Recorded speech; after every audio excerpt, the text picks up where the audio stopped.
Hey there, ghosts and ghouls. Warlock Boo here. Let me ask you a question. Do any of you have little ones, maybe nieces or nephews, or little brothers or kids who babysit? Have they ever been unusually scared at night, waking up screaming, terrified of something in their room? Well, maybe you should listen to them and heed their warning. Or what happens in this story may happen to you. This is The Boogie Man by Vincent VenaCava. It started with my 3-year-old son screaming in his room in the middle of the night. When I came in to check on him, he was hysterical. Tears ran down his little cheeks as he cried about how the boogeyman had frightened him. I let him sleep with me and my wife for the night, thinking it was just a bad dream. The next evening, he doesn't even want to be in his room, but I convinced him that the boogeyman was just a figment of his imagination. I was awoken once more by his screams. I rushed to his room to find him in tears again. On the third night, I set up a camera in his room in order to show him that there was no monster. That evening, there was no screaming and no crying. I was refreshed when I woke up in the morning, after having gotten my first good night of sleep in 3 days. However, my son did seem fatigued. He doesn't even put up his usual fuss in the morning when we got him ready for preschool. When my wife took him to daycare, I decided to review the camera tape in order to figure out how he had slept. I'll never forget what I saw. At around 2 a.m., while my son was asleep, his closet door slowly creaked open. Out of the shadows crept a pale, naked, veiny woman with long white hair and solid black eyes. Her body was bony and frail, like that of a Holocaust survivor. When she turned to the side, I could see her spine protruding from her hunched back like a dinosaur. She reached into my son's crib with her unusually large hand and covered his mouth. He was trying to scream, but he couldn't.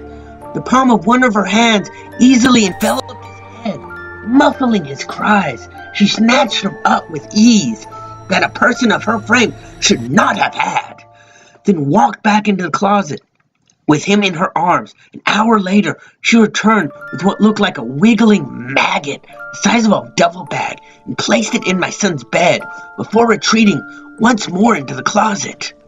Over the next 2 hours, I watched it twist and writher while it grew and mutated until it looked just like my baby boy.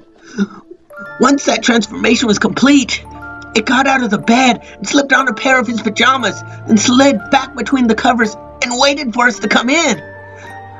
I don't know what that is that left with my wife this morning, but I know it's not my son.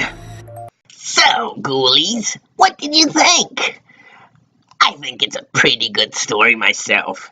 It adds some nice creepiness factors to it, a lot involving the child itself and the father's reaction. I mean, you can't blame him for wanting his son to sleep in his own room. You're a parent, you're tired, you don't want to deal with it at that late. You've worked all day.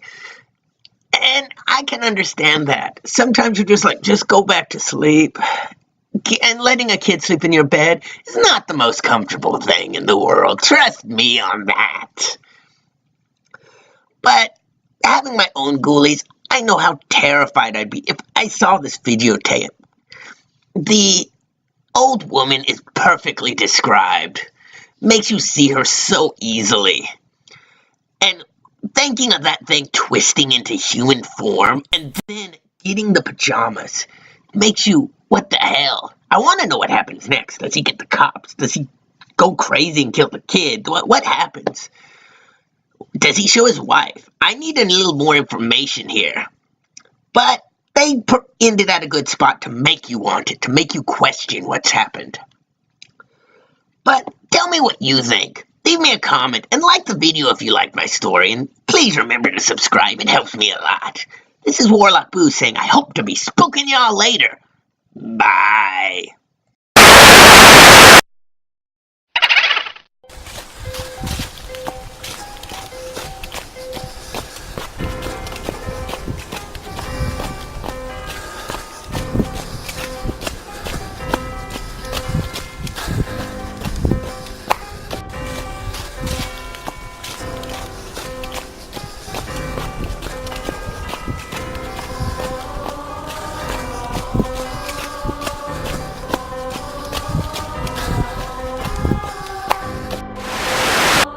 I found you.